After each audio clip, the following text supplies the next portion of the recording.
Foundation Show, from experience to encounter. In life, some people have been bent but not broken.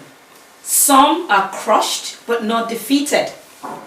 That is what you're going to be seeing on War Foundation Show today. My name is Omolara Ayola, PMH, and you're welcome to War Foundation Show, where you get to give a voice to your testimony and you get to share your story from experience to encounter. My guest on the show today is someone that can be termed bent but not broken, crushed but not defeated. You want to know why? You just sit back and enjoy the show. We'll be right back. You're welcome back. You're still tuned in onto War Foundation Show. And if you're just joining us, I said earlier on that my guest in the house today is someone we can describe as bent but not broken, crushed but not defeated. I have my guest right here with me in the house. Please welcome with me, Ayomide Franks. Thank you very much. You're welcome on the show. Thank you. We're so glad to have you.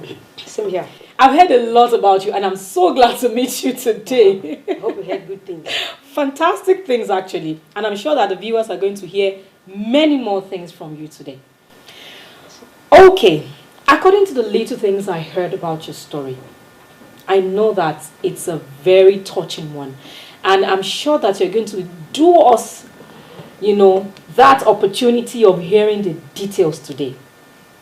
Okay, so what is your story? Like she said, my name is Ayomide Franks. And I grew up on the mainland, what the former then Morocco, which is now, I think, Victoria annexed now. I attended Asarudin Primary School 1, and then I proceeded to Kuramo College, all on the island, the Bushiri, before we moved down to Zimbabwe. And now, I actually grew up not to know who my real parents were. Wow. And, well, the family I actually grew up to know, I accepted and all of that. And then, I loved this family real good. I think my story started at early mid-80s, I can't remember now, but I think I was like 6, 7 when my story started. And then we were attending Deeper Life Bible Church, and the man I grew up to know as my father was working with Plateau State License Office then. And he happened to be an house fellowship leader. We were living in a room apartment. We had a couch and we had 2 beds and every other stuff. I had a bed to myself. When I realized, or when I came to know about my abuse was, at night, in the night, he would crawl into my bed and touch me, because I love sleep as a child. A lot of children love to sleep, actually. Yeah, I would sleep, And at a point, he started fingering me, but I never knew, I never knew what it was. As I was growing, I remember I used to be very vibrant. I was full of life. I was so playful, and at the same time, I was brilliant. And so, my abuse continued. He would crawl into my bed at night when I'm fast asleep. He would finger me. He would do all sorts and all that. He would do it in a way that I don't know. But I never knew what it was. I don't know it was bad. In those days, no one to tell you if you're actually doing something bad. Exactly. It wasn't like now you educate your child. Yes. You tell them you don't go close to this person. You don't allow this person to put you on the lap. You don't. A whole lot of things. Then you don't know. And those years.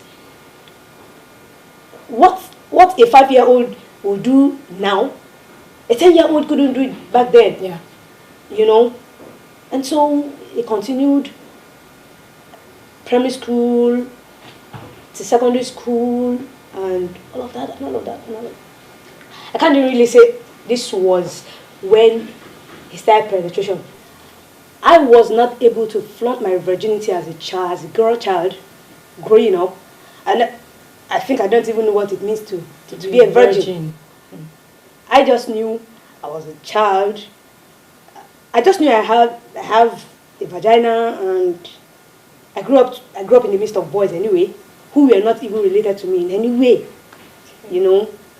And I realized that I had interest in girls rather than boys. But I grew up in the midst of boys. I was doing everything the boys were doing, but I wasn't sleeping with a girl, you know. I said I do everything a boy does because I play football. You can't catch me playing tente. You never will. No. I was being forced to wear skirts. I never loved anything feminine. You can't catch me on a blouse. In fact, sometimes when I'm going to work, you see me buttoning my shirt and tucking in on the road. I don't, no, you know.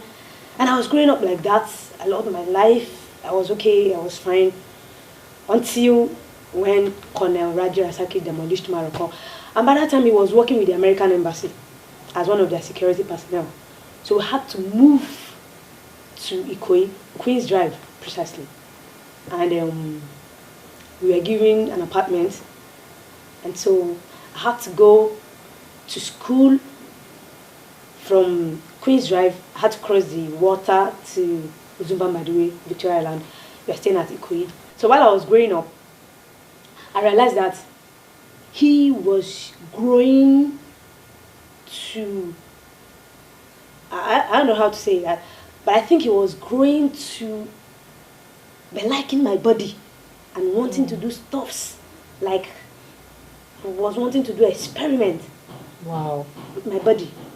Like taking everything he's been doing with your body to another level. Exactly. So at a point, we were in the house at night. We were actually watching a horror movie. All of a sudden I said, I just told everyone, I need to go and pee. So when I stood up, the house, you go out through the door and you turn this way to get to the toilet. So when I got to the toilet, I eased myself. So as I was trying to come out, I just came out and I saw someone by the door. And I stood still. I was just looking at him. The next thing I saw, he just stuck out his tongue and did it in a very funny but annoying way. When he did that, I just looked down and walked past him. I went in.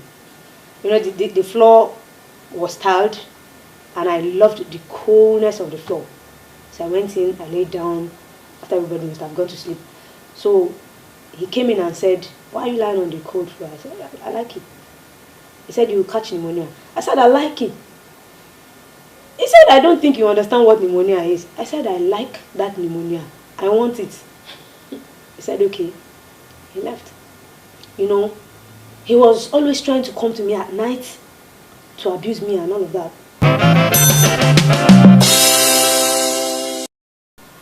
So at a point, they had to move to the mainland. So when they moved, I actually moved with them initially. When we got to the mainland, they settled, and I had to go back to school. I was given a very small but comfortable room to me. The room was comfortable because it was just me, my clothes, my school bag, and all. You know, so I had to go back to the island. I was schooling, I was doing fine, so I thought, okay, I think I was doing well still. You know, he had to be coming to work from the mainland to Ikoyi. And sometimes when he comes like that at night, he comes and takes advantage of me when I am fast asleep, because my door is not always locked. You know, and he would do it at a time nobody would see him. You know, he continued like that. He would finger me. Sometimes when he come in, he would do all sorts. And when I want to scream, he would tell me, if you scream, I will kill you. And as a child I don't know anything about, and I was scared of dying. I don't want to die, And when he's done, he will leave. I said, no, don't tell anybody. I'll keep quiet. So at a point, I fell sick. He was not on duty. I fell sick. No, before I fell sick, he came one night and I think he was knocking at my door. That day I just decided, let me lock this door.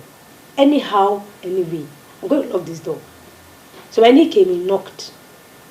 I didn't open. He called my name a few times. I didn't respond. I was just lying there. He knocked again and called my name. I said, let me in. I said, no. You are not coming in this night. If you want to kill me, in the morning, just kill me. Let me die. He got angry and walked away. I slept. Before I woke up to dress for school, he had gone. So he left. Later on, I fell sick. He was not around. I fell sick. I just started feeling feverish and I was just sitting outside.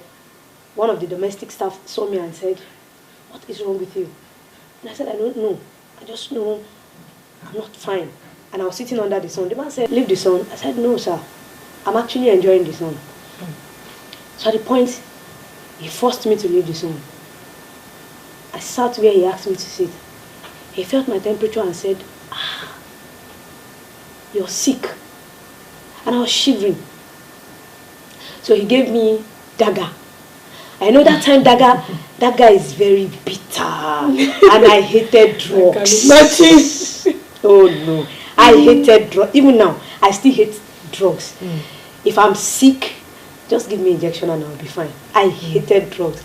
So when he handed the dagger to me, I said, I can't take it, sir. The man said, just try. When I looked at the dagger, and I looked at, I'm making me. He said, just try. He gave me food. I couldn't eat, but somehow I managed, and I took the dagger. I slept. So when he came, I think I was in my room. The man told him that I wasn't feeling well. So he said, okay, that he will take me to the mainland. If I knew that going to the mainland was going to be the beginning of my nightmares and my traumas, I would have insisted I die on the island. Because when I was taken to the mainland for treatment, I was treated. When I got home, I was told, they called in a family doctor. Then the man came, ran some tests and said I had pneumonia. Everybody was scared in the house. Pneumonia. And I can't talk to you like this. I have to hold my side and I'll bend to talk for you to hear. Even if you are close to entering my mouth, I'll have to bend for you to hear what I'm going to say. When everybody was scared in the house, Mommy was scared. She would be like, what are you going to eat? Because I wasn't eating. What will you eat? I'll tell her what I want to eat. She will go prepare the food. By the time the food is ready, I won't be able to eat. What caused that pneumonia was when I was on the island. There is this lady that sells cold drink very close to the house. I'll go meet her in the afternoon. I'll tell her, babe, when you are going, those block, keep them for me. Okay, so I'll go pick the block, chew in the middle of the night to keep me awake. So at a point, I fell sick and I was taken back to the mainland. If I had known that going to the mainland to join the whole family was going to be the beginning of my traumas and my nightmares, I would have stayed back. I would have refused bluntly to stay on the island. So after my treatment, after I got well, I went back to school. I don't know for how long, but at the point he told me, I don't have money for tea fare, for you to be going to the island and coming back and all of that. So I had to stay. I spent a whole year in the house, not going anywhere. But I think I remembered I worked with somebody as a sales girl, just not to be idle. And a few times I picked up books and I read. So eventually I was enrolled in a secondary school in Ojodo. So while in that secondary school, I met Mrs. Ayomide. I was doing well in that school. I also remembered my English teacher then, walking up to me telling me he wanted a relationship with me. I looked at him and I said, "Sir, you are my teacher. Besides, you're married, and I can't possibly date you." You know, it went like that. So when my traumas actually began, nobody knew. In fact, Yemi, who was very close, never knew what was happening to me. At a point, I became withdrawn. I became so quiet. I became this girl that sometimes when you talk, I'll just be looking. But you never know, there are a whole lot going on in the mind. In my mind, in my head. So sometimes I dread the night. I don't even want the night time to come because I know what was going to happen. Even though he had not had penetration then, I could remember the faces he makes at me. I could remember the advances. I could remember a whole lot. You know, the first time he had penetration, we were all sleeping. Everybody was sleeping, you know, and he just crawled up the way I was lying, and I just started feeling, and I was like, what is this? What is this? And I heard him telling me, keep quiet, don't say a word, and stuff. You know, when he was going to penetrate, it was painful, and I made to scream, and he held my mouth, so I couldn't shout. So when he was done, he left me there. I was in pains. I couldn't cry. In the morning, I couldn't talk to nobody. I was just there. And I was just managing myself, going to school, trying to concentrate on my studies, trying to get the pains and the pictures off my head. And all the while, mother was she in was the there. room, even the night she penetrated. She was there. She was there. You know? And it continued like that. Many times he would rape me, and you know, the people I saw like big brothers in the neighborhood, like as if there was a communication between him and them. I was just called upon one time like that. One of the guys I was looking up to as a big brother called me and asked me to run an errand for him. It was in the evening, and I said, okay, what do you want me to do for you? He said, go buy me this. And I went. By the time I came in, I was surprised. It never crossed my mind that something was going to happen. I just saw like 3 guys in the room. So I gave him, I was actually standing by the door. I stretched my hand. He said, come in. I said, no, I had to go back to the house because mother will be looking for me. He said, no, come in, you're safe. And I just went in. The moment I stepped into the room, one of the guys blocked the door. And I was gang raped that night. Wow. By the time they were done, I managed to walk back to the house. So when I got back to the house, I just saw my mother in the passage. Where are you coming from? I said I went to the toilet. She said, you liar, and all that. Before I knew what was happening, the clothes I was putting on, she just and tore my pants. Well, she dipped her hand under your skirt and pulled my pants and tore it. And I was embarrassed. I was like, you know, I didn't want to tell her what happened. Mm-hmm. The next thing I heard, she said, and all of that and all of that. I was like, I didn't do anything. You know, I was just trying to. Yeah. How old were you then? I think I wasn't even 20 then. I think I was in my teenage years, you know. And it continued like that. So I remember one afternoon, I think that was the afternoon, he actually pinned me to the bed. I don't know where I was coming from. I can't remember what happened that day. I just knew I walked into the house, and the moment I entered, I saw his funny face. And by the time I saw that funny face, I knew something was going to happen. So I made to walk out of the door. Before I turned, he was already by the door.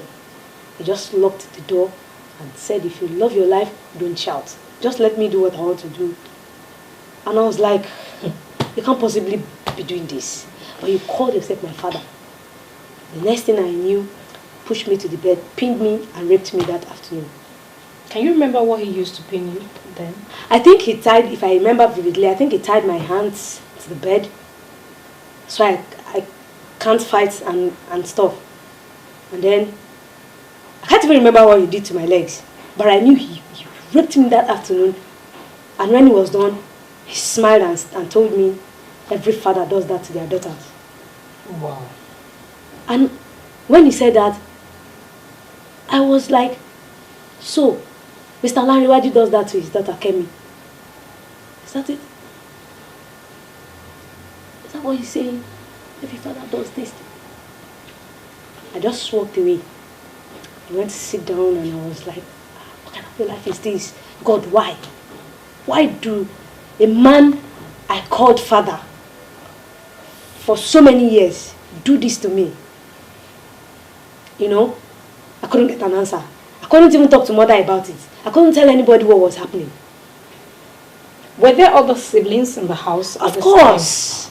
Of course. Of course they were. And so it continued like that and stuff. You know, we had a neighbor too who was macho, big. One afternoon too, he saw me, he called me and said, okay, I need you to help me get something. By the time I came in, I gave him.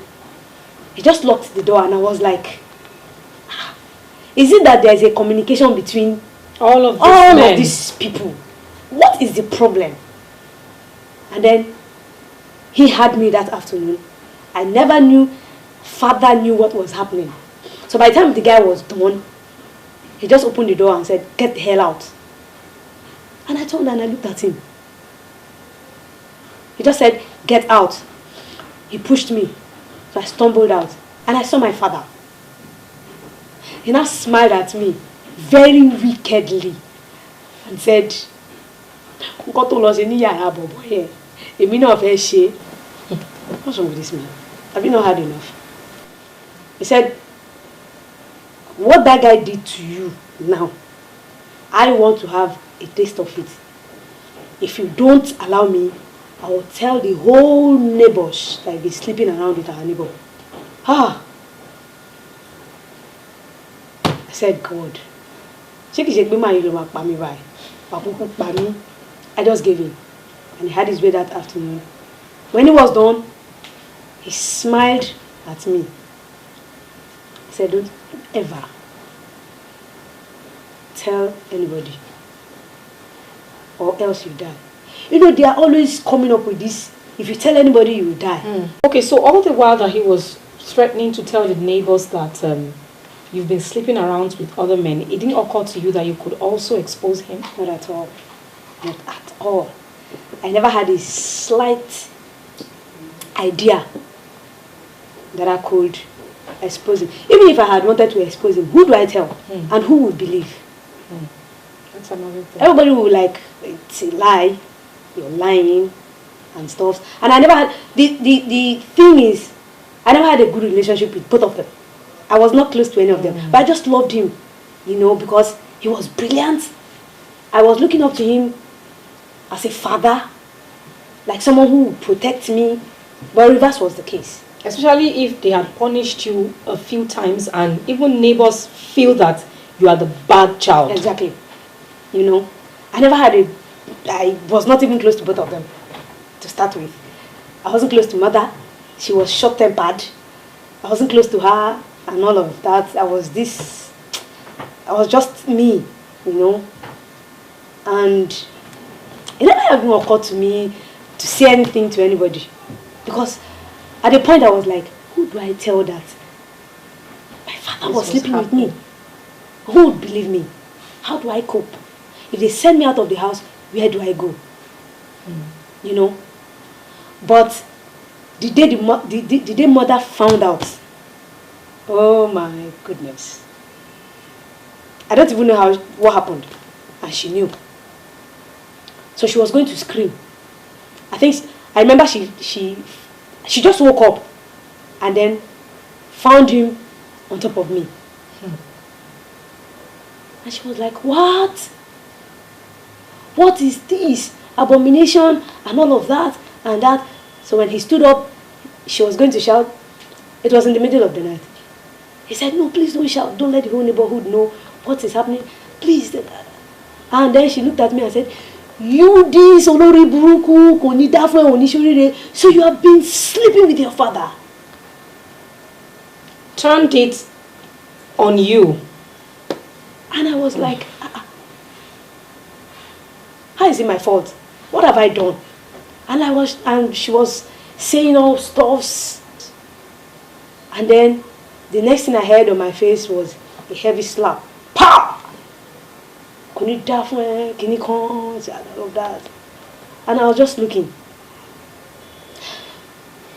I couldn't sleep. Both of them went to bed. I don't know if they were able to sleep, but I couldn't sleep.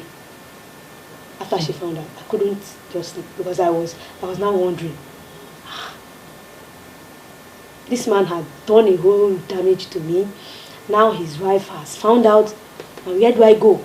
In the morning, he went to work, and I think she told me to take lunch.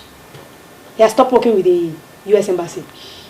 So I took lunch and went, while she was preparing the lunch, she now brought up the topic and she was like, your father was sleeping with you and you couldn't tell me, you couldn't talk, you didn't say anything and all that. I said, he said I should not talk.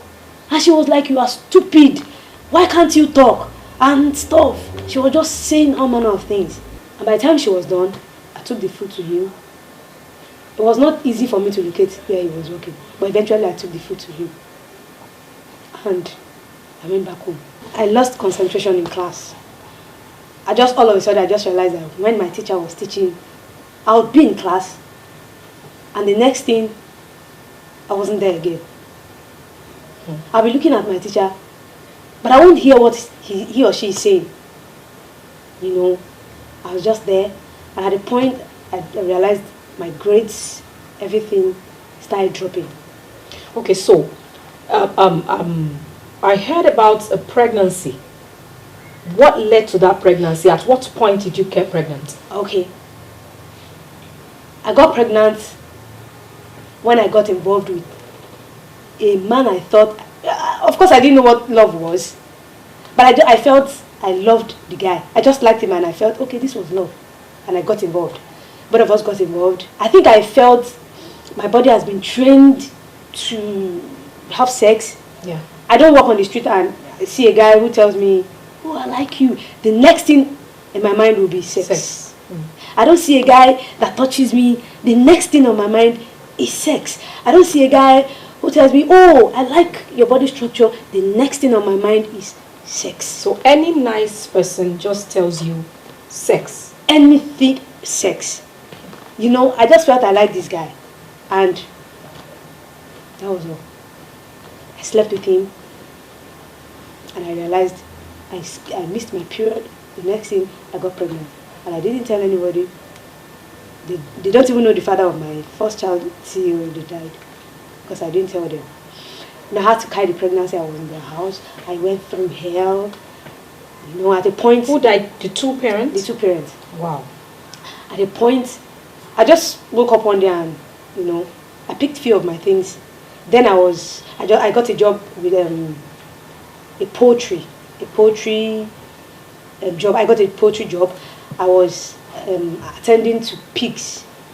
I just picked a few of my things. Mother was not around. I picked a few of my things, and I told him. I said, well, I'm going to work. I might not come back. And he looked at me and said, where would you be going? I said, wherever, anywhere. But if you don't see me, don't find me.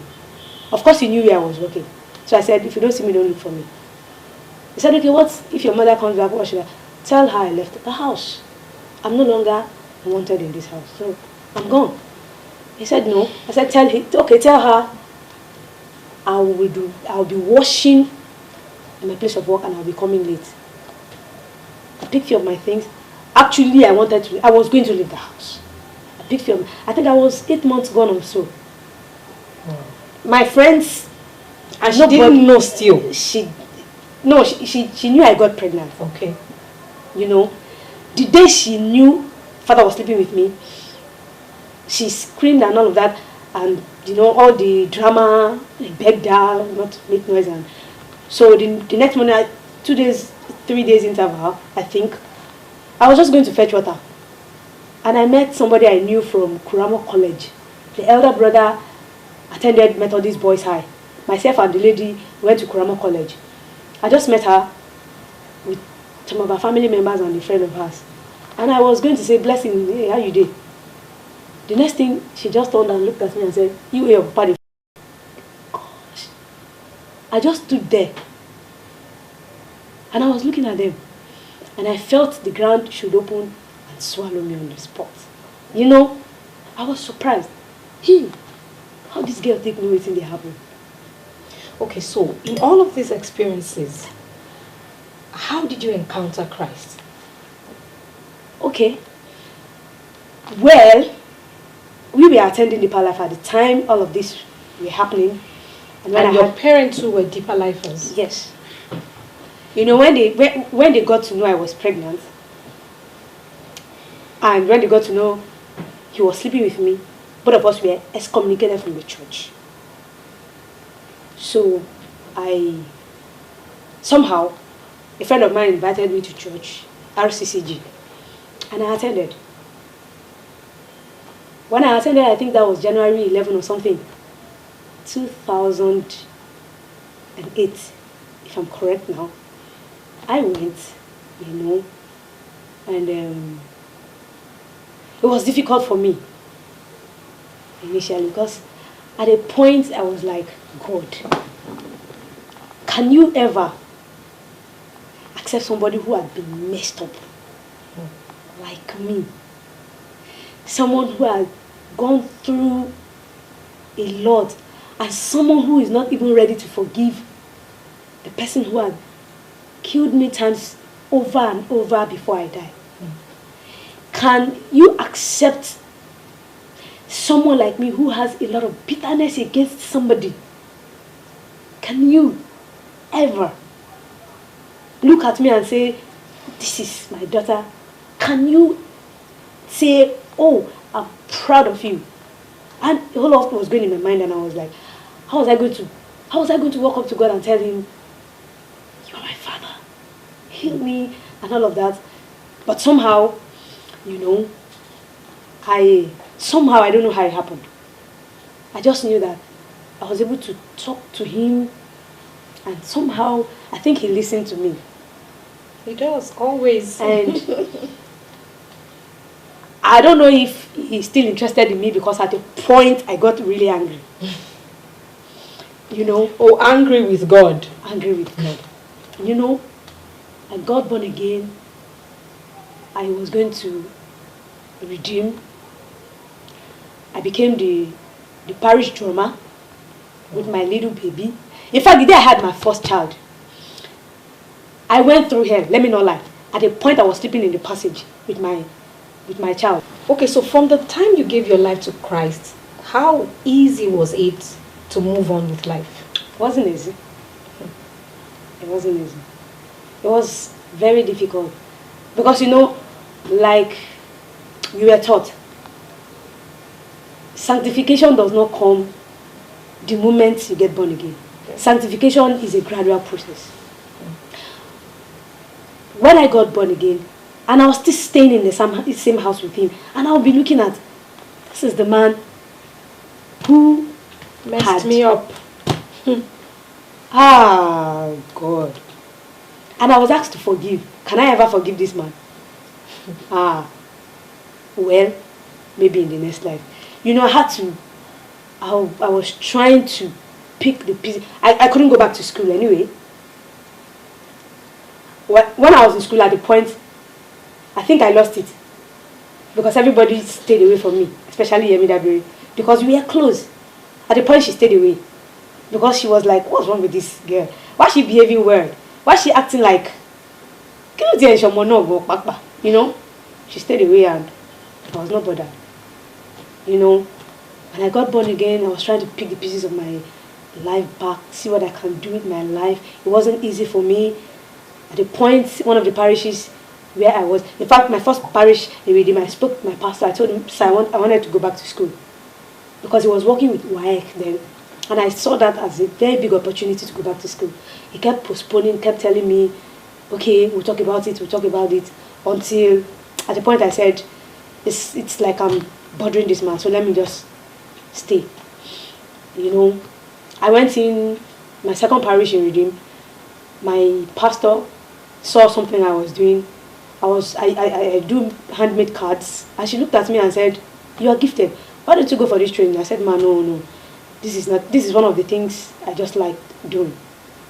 I want to learn how to operate the camera." She said, "No, go learn screen printing." I said, "Okay. I don't have a mother. You're old enough to be my mother. If not old enough, you're a big aunt to me." Initially they paid for me to learn how to operate the computer. I went to a computer school. I did all of that. I felt sick. I couldn't complete my course, but I can operate the computer. I went in to learn screen printing. When I was done, I showed them my certificate. I said, screen printing. This is my certificate. It's in the house. I'm not using it. Wow. So an opportunity came up. So your certificate is still in the house? It's still in the house. Are you planning to use it? I don't screen print.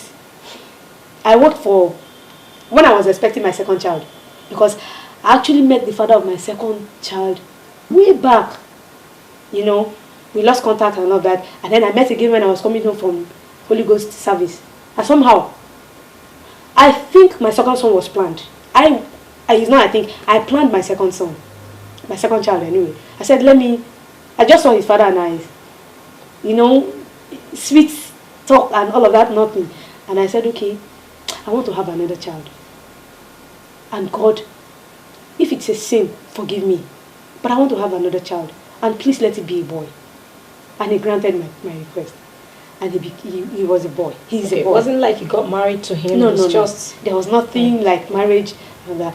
So, in fact, when I got pregnant of the boy, a lot of things happened. We could not communicate. My phone spoiled. He wasn't around. And eventually, the day I told him, he was mad. And was he married then? He wasn't. Okay. But I think he is now. I don't know. So when my son came, I saw the boy. I loved him with the whole of my heart. And all of the names I gave him were dropped in my spirit. So I learned screen printing. When I was done, I showed them my certificate. I dropped the certificate. So an opportunity just came up and somebody said, "I know you love this." She gave me I just looked at the flyer and I said, wow. I went in to learn how to operate the camera. I was just taught the basic things and all of that. Video that I'm doing now, I learned how to operate the video and do video on my... I'm still learning anyway. I was able to operate the camera. Initially, I take pictures and then I just felt, okay, the media department, they are not much. Let me switch department because I play the saxophone. So when I walked up to my pastor's wife, she said, okay, you can switch departments. When the choir is done, just move over. Go back to... I said, okay. You know, that was how I started handling the camera, doing video for the church and all that. I don't get paid anyway, but I have joy doing it. I'm fine. I'm okay. So the point where I started getting sanity and I started finding my life was after so many years, after I had my son, after so many years, somehow, myself and Yemi, we just met. And we got talking. It was in the evening. We talked into like 8, 9 thereabout. And I was telling her things. I think she saw that I was bitter that night. I didn't even tell her everything. I just told her, my father destroyed me. If you know what that man did to, and I was close to tears. She just said, Ayo, don't worry. You come and share your story. You know, she gave me that platform. And when I went in, when I first shared my story in that program, at a point I realized that the whole hall was tensed. And I saw her crying. And I was going to call her husband to come, please, take your wife away. You know, I was sharing the story. It was like I was just telling a normal story. You know. And everybody was like, it was later she told me, hey, girl, everybody was like, so you've been going through all of this and nobody knew? Oh no, you can't be strong. And that was how I started getting my sanity. I started becoming myself. If you see me before, you wouldn't want to talk to me. You wouldn't want to talk to me. I was looking so shabby. I was looking so unkempt. Sometimes when I walk and you call me, I'll just, and you just see, and I'll keep walking, That was the point where, after the storytelling, that was where I started getting my life. Right. So, after the first program, where I first shared my story, Ayomide introduced me to some people, and I met some survivors who are doing very well. One of them is Mrs. Antonia Ojenagbo. That woman is out of this world. She organized a program for survivors. We went. I think the first time I went for that program, I shared a little of my story. And I think the second time I went, I shared my story. She was not around. And then while I was sharing my story, I was just summarizing. And somebody started crying. And I was like, summary Malele, why are you crying? If you now hear the full story, what will you do? And she stood up and hugged me and said, I'm sorry I'm sorry for what you went through. And I was in my mind, I was like, you watch apology, And from that time, I've been healing. I'm work in progress. But I think I'm better than what I used to be.